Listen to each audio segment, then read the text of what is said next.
नमस्कार, आदाब, सत श्री अकाल, गुड इवनिंग। आज की कहानी में आप सबका स्वागत है और उम्मीद करते हैं आप बहुत अच्छे से होंगे और अपना ख्याल भी रख रहे होंगे। कल 25 दिसंबर है, यानी क्रिसमस का त्योहार। क्रिसमस पे ढेर सारी शुभकामनाएं हमारी ऑर्गेनाइजेशन की तरफ से, हमारी तरफ से और हमारे टीम की तरफ से। ये 2023 की विदाई होने वाली है और 2024 का स्वागत हम करने के लिए सब के सब तैयार भी हैं। तो बहुत सारी ऐसे डेटा, बहुत सारे ऐसे रिकॉर्ड बनते भी हैं और उस बनते हुए रिकॉर्ड में जब डेटा आ जाती है प्रत्येक क्षेत्रों से, तो एक ऐसा सोशल मीडिया का क्षेत्र है जहां से भी एक डेटा आया है कि मोस्ट डिलीटेड एप्स कौन सा है। तो सर्वे के अनुसार ये पता चला है कि इंस्टाग्राम को लोगों ने अपने मोबाइल से डिलीट कर दिया है, ज्यादा से ज्यादा संख्या में। दोस्तों, समाज को चाहिए साफ सुथरा सोशल मीडिया, यानी mypungi.com इस ऑर्गेनाइजेशन का अनमोल जिंदगी और कोसोप ट्रस्ट का एक मुहिम है कि समाज को चाहिए साफ सुथरा सोशल मीडिया। आप mypungi.com पे जाएं, अकाउंट बनाएं, फ्री में साइन अप करें और बस पूरे परिवार के साथ आप सोशल हो जाए, वहां से पॉइंट भी अर्निंग करें, यानी आप एक कमाई भी बेहतर कर सकते हैं पूरा परिवार मिलकर। ऐसी व्यवस्था mypungi.com ने आपके लिए किया है। चलिए, आज की जो कहानी होने वाली है वो आपको इंस्पायर करेगी, सीखने का भी एक मौका देगी कि विश्वास कभी तोड़ना नहीं चाहिए। आज की कहानी एक ऐसे परिवार की है जो वो सांता क्लॉज पे भरोसा करता है। उसी परिवार में एक बच्चा है और वो बच्चा सांता क्लॉज पे भरोसा करता है। उसे पूरा भरोसा है कि सांता क्लॉज आएगा, मेरे लिए ढेर सारे तोहफे लेकर आएगा, ढेर सारी खुशियां लेकर आएगा, और वो इंतजार करते रहता है। सांता क्लॉज सच में आता है उसकी जिंदगी में और ढेर सारी खुशियां लेकर आता है। कैसे वो सांता क्लॉज उसकी जिंदगी में आता है, जानेंगे पूरी कहानी। कहानी है राजस्थान के बगरू, एक छोटा सा शहर है। बगरू बगरू से करीब करीब 7 से 8 किलोमीटर दूर रामपुरा एक गांव है। बात है 2001 की। 2001 में इसी रामपुरा की एक छोरी बड़ी हो रही थी। छोरी जब बड़ी हो रही थी, देखने में बड़ी सुंदर थी, भरावदार शरीर, बड़ी बड़ी आंखें, लंबे लंबे बाल। वो अपने यौवन यानी जवानी के कगार पर चढ़ ही रही थी। अपना कदम धीरे धीरे एक एक सीढ़ियों पे डालते हुए वो बढ़ती जा रही थी। उस छोरी पे उसी गांव के दबंगों के लड़कों की नजर पड़ जाती है। ये जो छोरी थी, ये छोरी का नाम सुकिया था। सुकिया एक दलित परिवार की लड़की, पढ़ाई 12वीं की।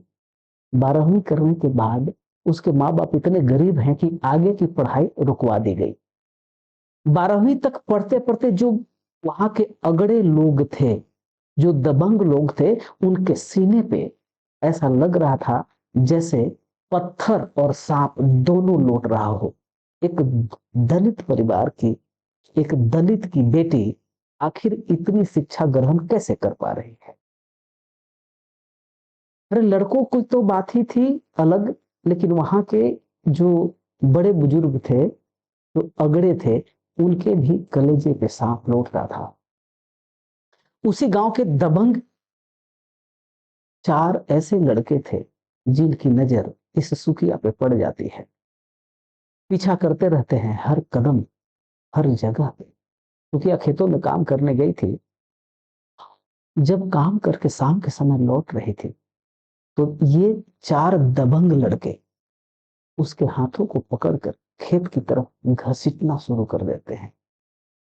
सुखिया चिल्लाना शुरू कर देती है, रोना शुरू कर देती है। जब वो सुखिया चिल्ला रही थी, तो अपने ही खेतों से काम करके लौट रहा था शाम के समय, हाथ में डंडा लिए हुए मनु। मनु भी दलित परिवार के अलग जात का लड़का। मनु का जात जो था वो अलग है और सुखिया का जात अलग है, लेकिन है दोनों एक ही समुदाय दलित से। मनु अपने डंडे को लहराता है, लहराने के बाद बस कूद जाता है उन चार लड़कों के बीच में। अपने डंडे के बल पे वो सुखिया को तो बचा लेता है, लड़के डंडे के वार सह नहीं पाते हैं और वो चले जाते हैं वहां से।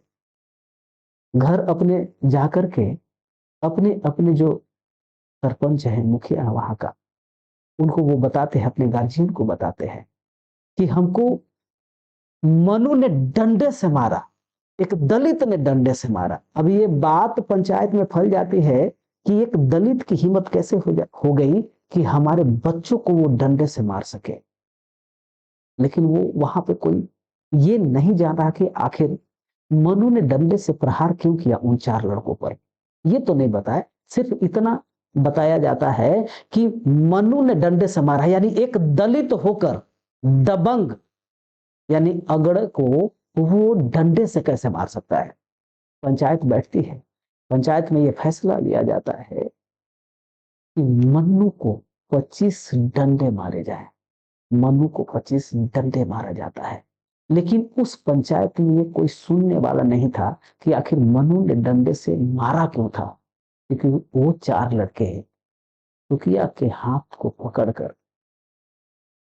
नियत गंदी बनाकर खेत की तरफ लेकर जा रहे थे, और न जाने वो चार लड़के मिलकर क्या करते सुखिया के साथ अगर उस दिन मन्नू सही समय पे लौटा नहीं होता या आया नहीं होता, पहुंचा नहीं होता। समाज ने इस बात को नहीं माना क्योंकि वहां पे दबंगों की चलती थी। मनु डंडे सह लेता है, 25 डंडे। 25 डंडे सहने के बाद बहुत दर्द होता है, बहुत तकलीफ होती है। वो जाकर के हॉस्पिटल में इलाज तो करवाता है। जब हॉस्पिटल जाता है तो सुखिया भी देखने जाती है। सुखिया देखने जाती है और मनु को देखकर बहुत रोती है, रोते रोते वहां बैठ जाती है हॉस्पिटल में ही। जब तक इलाज चलता है मनु का हॉस्पिटल में, सुखिया भी उसके साथ रहती है। सुखिया के जो माँ बाप हैं अपनी बेटी को कहते हैं कि बेटा यहाँ से चलो, यहाँ रहना ठीक नहीं है। वो मानती नहीं है, कहती है कि माँ इसने मेरी लाज बचाई थी और इसे छोड़कर मैं कैसे जा सकती हूँ। माँ बाप परेशान हो जाते हैं, नहीं बेटा चलो, रात का समय है। वो कहते हैं कि आप लोग जाओ, मैं यहाँ ही रुकूंगी और इसके साथ ही रहूंगी। मनु सुखिया दोनों हॉस्पिटल में रुक जाते हैं, बातचीत का सिलसिला जारी हो जाता है। दूसरा दिन गुजर जाता है, इलाज के दौरान वहीं पे रहती है। तब तक सुखिया कुछ खाई पी नहीं है, गरीब परिवार से है। दूसरे दिन शाम तक सुखिया के माता पिता अपने घर से खाना बनाकर लेकर हॉस्पिटल में आते हैं, बातचीत चल ही रही है। दूसरे दिन तक सुखिया मन बना ली कि आखिर मैं अगर शादी करूंगी तो बस और बस मनु से करूंगी। बस 2 दिन में ही प्यार हो जाता है सुखिया को मनु से और मनु को सुखिया से। दोनों फैसला कर लेते हैं कि अब हम शादी करेंगे। लेकिन शादी करने के, लेकिन भले ही वो दलित परिवार से है, लेकिन दोनों की जो जात है वो अलग अलग है। अपने अपने माँ बाप से बातें करेंगे तो माँ बाप राजी नहीं होंगे कि भाई शादी हो जाए या शादी करवा दी जाए। स्वाभाविक आज भी ये स्थिति पूरे भारतवर्ष की बनी हुई है। मनु और सुखिया दोनों फैसला करते हैं कि अब शादी करनी है। भले समाज समाज में तो बेइज्जती हो गई है, 25 डंडे खा चुके हैं, तो अब किस बात का डर। शादी के लिए भी 25 डंडे खा लेंगे, अगर समाज अपने घर से, अपने समाज से बाहर निकाल देती है तो भी निकल जाएंगे। दोनों अपने मन को कड़ा कर लेते हैं और फैसला कर लेते हैं, और ये दोनों यानी मनु और सुखिया अपने अपने माँ बाप को अपने फैसले के बारे में बताते हैं। दोनों के माँ बाप राजी नहीं होते। पुनः दलित समाज के पंचायत में पंचायती बैठाई जाती है और वहां पे यह फैसला लिया जाता है कि अगर शादी करना है तो समाज को छोड़ना पड़ेगा, यहां तक इस गांव को भी छोड़कर गांव के बाहर रहना पड़ेगा। समाज का जो फैसला था मनु और सुकिया दिल से अपनाते हैं। समाज का फैसला मानकर वो जात से निकल जाते हैं, गांव से निकल जाते हैं। मनु मेहनती था, देखने में बहुत अच्छा ही था। ये भी 12वीं तक पढ़ी लिखी थी, देखने में बहुत सुंदर तो थी ही। दोनों बाहर निकल जाते हैं और बाहर दूसरे गांव में जाकर मजदूरी का काम करते हैं और छोटा सा झुग्गी झोपड़ी ले लेते हैं। वहीं पे अपनी जिंदगी गुजारते हैं, काम करते हैं, जिंदगी गुजारते हैं। शादी मंदिर में जाकर कर लेते हैं, दोनों एक दूसरे पे हो जाते हैं। जिंदगी पटरी पे लौट रही होती है, खेतों में जाना होता है, आकर शाम को खाना बनाना होता है, खाना होता है और सुकून से सो जाना होता है। तो मैं ऐसे ही चल रहा था। इनके जिंदगी में एक बच्चा का आगमन होता है और बड़े प्यार से उस बच्चे का नाम रखते हैं आदि। आदि बहुत प्यारा बच्चा है। समय गुजर रहा है, आदि भी धीरे धीरे बड़ा हो रहा है। सुकिया और मनु खेतों में काम करना जारी रखते हैं, दिन भर मजदूरी का काम करते हैं, फिर शाम को आकर अपने आदि के साथ सारे दुख और दर्द, दिन भर जो वो थकान भी उनके अंदर आई हुई होती है, वो सब दूर हो जाता है जब वो आदि के साथ खेलते हैं, बातचीत करते हैं। समय इन्हीं गुजर रहा है। समाज की तरफ से, अपने माँ बाप की तरफ से कोई भी रिस्पॉन्स नहीं, क्योंकि इन लोगों को जात से निकाल दिया गया है। दलित परिवार से हैं, लेकिन दलित परिवार में भी जात अलग है। ब्राह्मण परिवार में भी जाति बटे हुए हैं, क्षत्रिय समाज में भी जातियां बटी हुई है, वैसे समाज में भी जातियां अलग अलग हैं, वैसे ही दलित समाज में भी जातियां अलग अलग है। और पूरा समाज मिलकर इन दोनों को गांव से बाहर कर देता है, जात से बाहर कर देता है। हिम्मत ये दो हारते नहीं है, इनकी जिंदगी बस चल ही रही है, लेकिन मन में कहीं ना कहीं कसक रहता है, दर्द रहता है कि हमारे अपनों ने हमें बस छोड़ दिया है, जात से निकाल दिया है। ये दर्द दोनों दोनों के अंदर है। परिवार ने भी छोड़ दिया, जाति ने भी छोड़ दिया, समाज ने भी छोड़ दिया, लेकिन काम इनका करना जारी था, बस कसक मन में था। एक दिन की बात होती है कि बस खेतों में काम करके और वो कुछ देर आराम करने के लिए रोड के किनारे एक पेड़ था और पेड़ के किनारे बैठ करके बस आपस में चर्चा दोनों कर रहे थे। मनु और सुकिया दोनों आपस में बातें कर रहे थे कि एक गाड़ी रुकती है, कार। कार रुकने के बाद कार से निकलते हैं फादर। फादर उसी बगरू के चर्च में बस चर्च संभालने का काम करते थे फादर। वो कहीं जा रहे थे और रास्ते में दोनों को पेड़ के नीचे बैठे देखकर वो अपनी गाड़ी को रोक देते हैं और फिर गाड़ी से निकलकर पूछते हैं, और कैसे हो माई सन? वो दोनों बोलते हैं कि फादर बस ठीक है। और 10 मिनट तक फादर वहां पे उन लोगों से बातें करते हैं, उनके जीवन के बारे में जानते हैं। जानने के बाद शांत बना देते हैं कि माई सन, किसी भी प्रकार का चिंता आपको करने की आवश्यकता नहीं है, बस परमेश्वर है और वो परमेश्वर सब देखता है। परमेश्वर आपके जिंदगी में ढेर सारी खुशियां लेकर आएगा, बस आपको परमेश्वर पर भरोसा करना है। आप यही काम करते रहें और अगर हो सके तो आप बगरू में, चर्च में आप सत्संग के दिन जरूर आ पाए। फादर उन दोनों को इनवाइट करते हैं और बड़े स्नेह से अपने हाथों को उनके सर के ऊपर बड़े स्नेह से रखते हैं।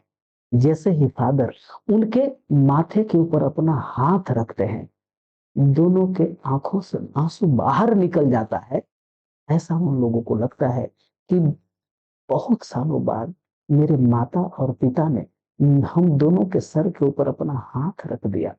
जब से मनु ने स्वीकार किया था सुकिया को, और सुकिया ने स्वीकार किया था मनु को। तब से न समाज के लोग, न रिश्तेदार और न ही अपना परिवार कभी उनको आशीर्वाद देने भी आए हुए थे।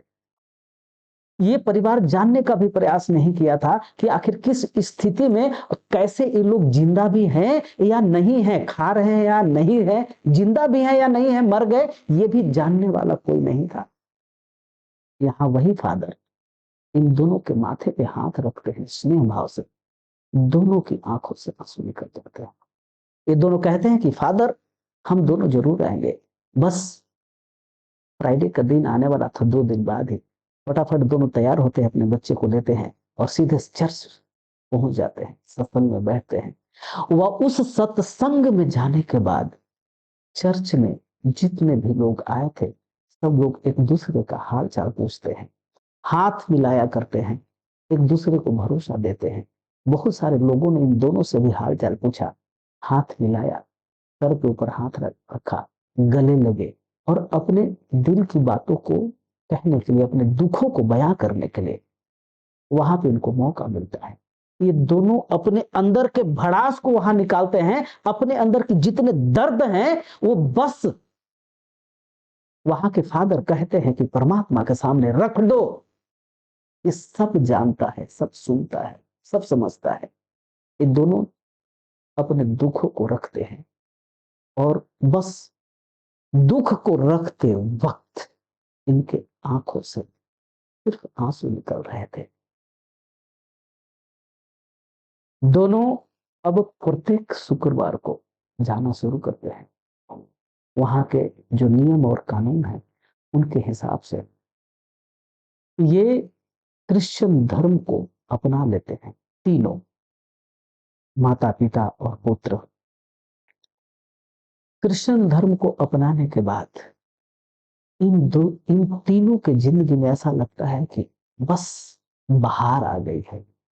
ढेर सारे लोग मिलते हैं, ढेर सारा परिवार मिल जाता है, बस स्नेह है, प्यार है। ना वहां कोई जात है, ना पात है, ना ऊंच है, ना नीच है, ना अमीर है, ना गरीब है।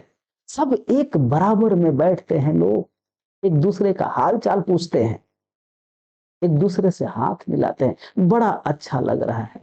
एक तरफ सुखिया और मनु सोचता है कि मेरा परिवार, मेरा माँ बाप, समाज जो हमें त्याग दिया, आज तक पूछा नहीं, वहीं पे एक ये ऐसा समाज है जहां पे हमसे पूछते हैं, दुख और दर्द के बारे में जानते हैं, मदद के लिए तैयार हैं, पढ़ाई के लिए तैयार हैं, हर तरह की मदद के लिए लोग एक दूसरे का बस हाथ बटाने के लिए तैयार हैं।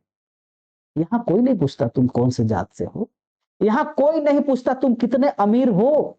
यही सब बातें करके बस इनकी जिंदगी पटरी पे चलने लगती है। यहां पर बस सुखिया और मनु खेत में काम कर ही रहे थे, मेहनत मजदूरी इतना करते हैं कि बस घर का खर्चा चल जाता है, बहुत सारे शौक पूरे नहीं हो पाते। गरीबी में तो कट ही रही थी दिन, मेहनत करते हैं, कमा कर लाते हैं और खाते हैं, वही सा अभी झुग्गी झोपड़ी ही है। लेकिन स्नेह भाव पाकर चर्च में जाने से, क्रिश्चियन धर्म अपनाने से इनकी जिंदगी में ढेर सारे बदलाव आ चुके हैं। वहीं पे जानता है, ये जो आदि है वो जानता है सेंटा क्लॉज के बारे में। सेंटा क्लॉज एक ऐसा कैरेक्टर कि पूरे विश्व के बच्चों के दिलों में वो अपना जगह बनाते हैं। बस सेंटा क्लॉज का कैरेक्टर ऐसा है जिस कैरेक्टर के बारे में कोई भी क्रिटिसाइजर आज तक, या कोई भी धर्म का ठेकेदार, किसी भी धर्म का, सेंटा क्लॉज के बारे में निगेटिव तो नहीं बोला है। सेंटा क्लॉज एक ऐसे हीरो हैं जो विश्व के सारे दिलों, बच्चों के दिलों में राज करते हैं। यानी बस सबको पता है कि सेंटा क्लॉज आते हैं, उनकी दाढ़ी बढ़ी हुई होती है, उजला उजला होता है, लाल टोपी पहने हुए होते हैं, वस्त्र भी उनका लाल लाल ही रहता है और ढेर सारी टॉफियां लेकर आते हैं, ढेर सारी खुशियां लेकर आते हैं। बस ये जो कैरेक्टर है आदि के दिल और दिमाग में बसा हुआ रहता है। साल गुजरते जाता है, साल गुजरते जाता है, हर 25 दिसंबर के बारे में, क्रिसमस के दिन वो इंतजार करता है कि सांता क्लॉज आएगा, ढेर सारी खुशियां लेकर आएगा। एक दिन वो समय आता है जब सांता क्लॉज सच में उसकी जिंदगी में आता है। अब यहाँ पे सांता क्लॉज का इंतजार आदि करता तो है। बात है 25 दिसंबर 2009 की। इधर 25 दिसंबर क्रिसमस की तैयारियां चल रही हैं। आदि के माता पिता भी तैयारियां कर रहे हैं, बस चर्च जाना है, घूम कर आ जाना है। लेकिन यहाँ तो इंतजार है कि कोई सांता सांता क्लॉज आएगा, ढेर सारा तोहफा मेरे लिए लेकर आएगा, इंतजार है। इधर एक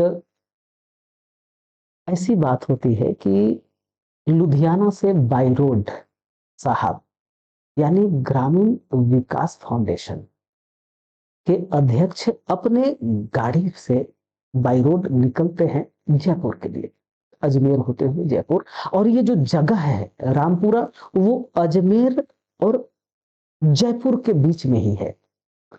बाई रोड जाते हैं। काम ये था कि जयपुर में ये जो लुधियाना के जो अभी जयपुर के लिए कार से निकल रहे हैं, इनका नाम हम आपको आगे बताने वाले हैं। लेकिन ये अपने बहन के यहाँ जाने वाले हैं। बहन के इनके ढेर सारे बच्चे भी हैं, तो पूरा परिवार बसा हुआ है। पंजाबी परिवार है, स्वाभाविक है, बहुत सारा परिवार। तो अपने बहन के बच्चे के लिए, करीब उनका बच्चा 7-8 साल का है, और इधर आदि का भी उम्र करीब करीब यही हो रहा है।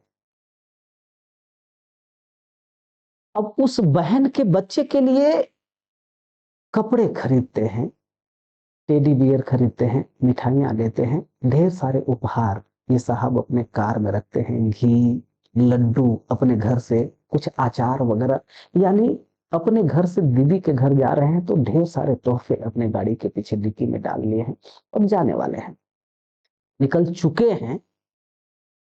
और वो बस अजमेर से, अब जयपुर के रास्ते में 25 दिसंबर था, लेकिन ये जो इलाका है अजमेर टू जयपुर, ये बीच के इलाके के लिए साहब को ग्रामीण डेवलपमेंट यानी गांव का विकास करने के लिए नाबार्ड से ये प्रोजेक्ट लिए हैं, और वो कम से कम करोड़ों रुपया का है।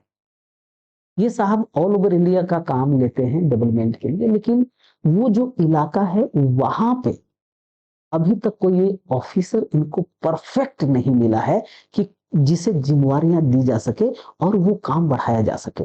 अगर वो इलाके को नहीं बढ़ाएंगे ये, तो जो कॉन्ट्रैक्ट नाबार्ड दिया है पूरे राजस्थान का, वो इनके हाथ से पूरे राजस्थान का कॉन्ट्रैक्ट जा सकता है। काम उनका वहीं पे करना था, वहीं से शुरुआत करनी थी, और अर्जेंट बेस है। तो ये साहब दोनों काम से निकलते हैं कि बहन के यहाँ भी मिल लेंगे और उस इलाके में किसी को ढूंढेंगे, और ढूंढने के बाद जो लोकल होगा, जो इलाके की जानकारी रखता होगा, खेतों की जानकारी रखता होगा, वहां का वातावरण के बारे में जानता होगा और पढ़ा लिखा होगा, उसे वो जिम्मेवारी दे देंगे और बस हमारा काम हो जाएगा। बस जाहिर है थे ये साहब वहीं पे उसी रोड पे अचानक रुकते हैं फ्रेश होने के लिए। थोड़ा दूर पे ये दो दंपति यानी मनु और सुकिया, ये दोनों उसी पेड़ के नीचे बैठकर बातचीत ही कर रहे थे। यानी Ajmer to Jaipur national highway पड़ता है, और हाईवे से सटा हुआ एक फॉर्म था जिसके ऊपर, यानी इसको बोलते हैं खेती बाड़ी, और वो खेती बाड़ी का जो फार्म फार्म हाउस, वहीं पे उनका काम था। काम करने का, दोनों काम करके आराम करने उसी पेड़ के नीचे बैठे थे। गाड़ी वहीं पे उससे पीछे रोकती है। लेकिन ये जो सरदार जी हैं, ये सरदार जी की नजरें उन पे जाती है, और जाने के बाद वो नजदीक जाते हैं, पूछते हैं, ये नाम पूछते हैं, काम पूछते हैं। वहां पे जब नाम पूछते हैं तो सुखिया ही बताती है अपना नाम, कि मेरा नाम तो सुखिया है, इनका नाम मनु है। सरदार जी पूछते हैं काम क्या करते हैं? बस खेतों का काम है, इलाके में जाते हैं, जहां भी काम मिल जाता है सब खेत का काम कर लेते हैं। बोले कितने साल से कर रहे? बोले कि बस हम दोनों का काम ही है, बस जब से होश संभाले हैं तब से खेतों का ही काम कर रहे हैं, इलाके में घूम घूम के। सरदार जी पूछते हैं कि क्या आपको ये पूरे इलाके के बारे में पूरी जानकारी है? बोला हाँ सब जानकारी है, खेतों के बारे में जानकारी है, कहाँ कैसे क्या हो सकता है, सब जानकारी हम रखते हैं। अच्छी बात है। पढ़ाई कितना किए हैं? तो बस 12th किए हैं। वेरी गुड, बहुत अच्छी बात है। ये कहते हैं कि यही बात करें कि मुझे कुछ ऑफिशियल बात करना है, मैं आपका घर देखना चाहता हूँ। ठीक है। ये तैयार हो जाते हैं, जहाँ काम करने गए थे वहाँ के जो मालिक हैं उनको बताते हैं कि बस हम एक मेहमान आए हैं, उनको अपने घर से मिलाकर हम लाते हैं या घर दिखा कर लाते हैं। नेशनल हाईवे से रामपुरा ज्यादा दूर नहीं है, कार में बैठते हैं दोनों को। सरदार जी दोनों को कार में बैठाते हैं और घर पे उनके लेकर आते हैं। घर पे आदि था, बस अपनी व्यवस्था अनुसार दोनों सरदार जी का स्वागत करते हैं, पानी वगैरह देते हैं, चाय वगैरह बनाने की बातें होती है। अब सरदार जी को भी कोई तो मिल गया होता है, यानी इनकी जो तलाश है वो पूरी होने वाली है। प्रोजेक्ट हाथ से जाएगा नहीं। ऐसे ही आदमी की तलाश था जो इलाके को जानता हो, खेतों में काम करता हो, अच्छी जानकारी रखता हो, गांव गांव में जा सकता है, लोकल हो और ईमानदार हो। यही देखने के लिए वो घर तक पहुंचे थे।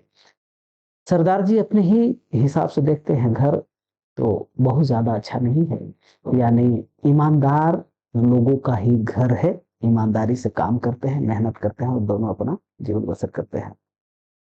सरदार जी इधर आदि से बातचीत करना शुरू करते हैं। आदि बहुत प्यारा बच्चा था। ये नाम पूछते हैं, तुम्हारा नाम क्या है? वो अपना नाम बताता है, मेरा नाम आदि है। अब वो पूछता है कि आपका नाम क्या है? तो सरदार जी बताते हैं, मेरा नाम शांता सिंह है। ये बोलता है, आदि तुरंत बोलता है कि सांता क्लॉज। तो सरदार जी को याद आता है कि आज तो बस क्रिसमस है और हाँ हाँ सांता क्लॉज आप समझो। अब जैसे ही ये सांता क्लॉज बोलते हैं कि हाँ मैं सांता क्लॉज हूँ, इनको याद आता है कि यार बच्चा तो इतना ही बड़ा मेरी बहन का है और बच्चे के लिए मैंने कोई तो तोहफा लिया हुआ है ढेर सारे।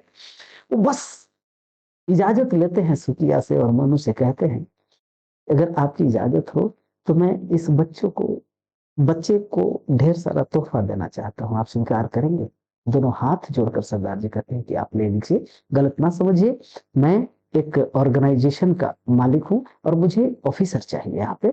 मैं चाहूंगा कि आप भी हमारे ऑर्गेनाइजेशन में काम करें, इसके लिए आप दोनों को एज ए ऑफिसर हम इस इलाके का बहाल करेंगे, आपको जिम्मेवारियां दी जाएगी, ज्वाइनिंग लेटर दिया जाएगा, सैलरी दिया जाएगा। उस समय सरदार जी ने 25-25 हजार रुपए का सैलरी ऑफर किया था, जिस प्रकार का काम था। दोनों खुश हो जाते हैं। सरदार जी बड़े विनम्र थे, सज्जन व्यक्ति। इतना देर में तो सुकिया भी जान गई थी और मनु भी जान गया था कि ये सज्जन व्यक्ति है, कोई किसी भी प्रकार की कोई गड़बड़ी नहीं है।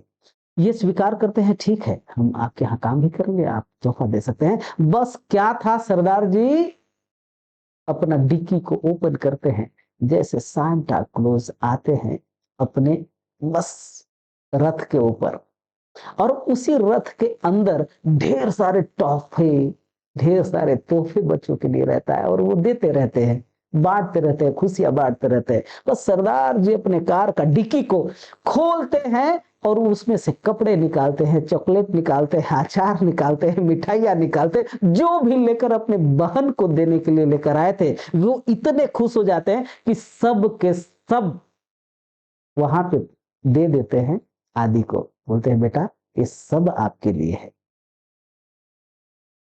ये सोचता है, आदि सोचता है, अरे बाप रे बाप, सांता क्लॉज सच में, सांता क्लॉज का तो दाढ़ी था।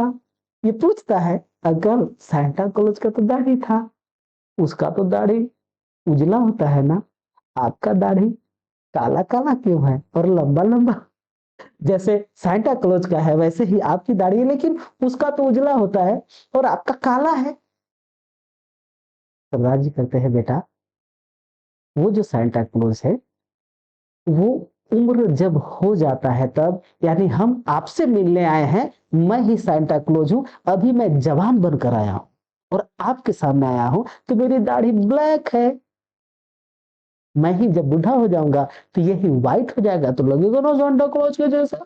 आदि खुश हो जाता है, आनंद आनंद और परम आनंद में बस मशगूल हो जाता है, उसे पूरा भरोसा हो जाता है, क्योंकि आज वो सांता क्लॉज का इंतजार कर रहा था। जब से वो सुना था सांता क्लॉज के बारे में, हर 25 दिसंबर को, हर क्रिसमस के दिन वो इंतजार करता था सांता क्लॉज का।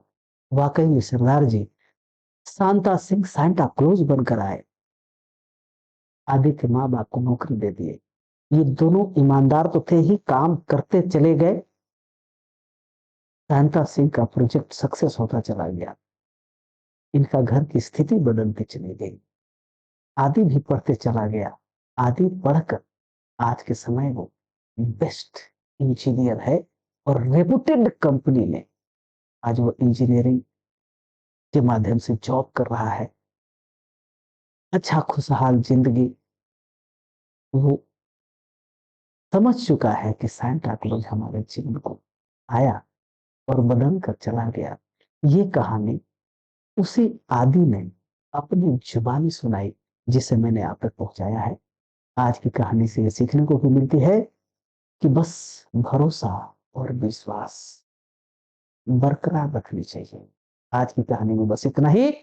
जय हिंद, जय भारत, हैप्पी क्रिसमस।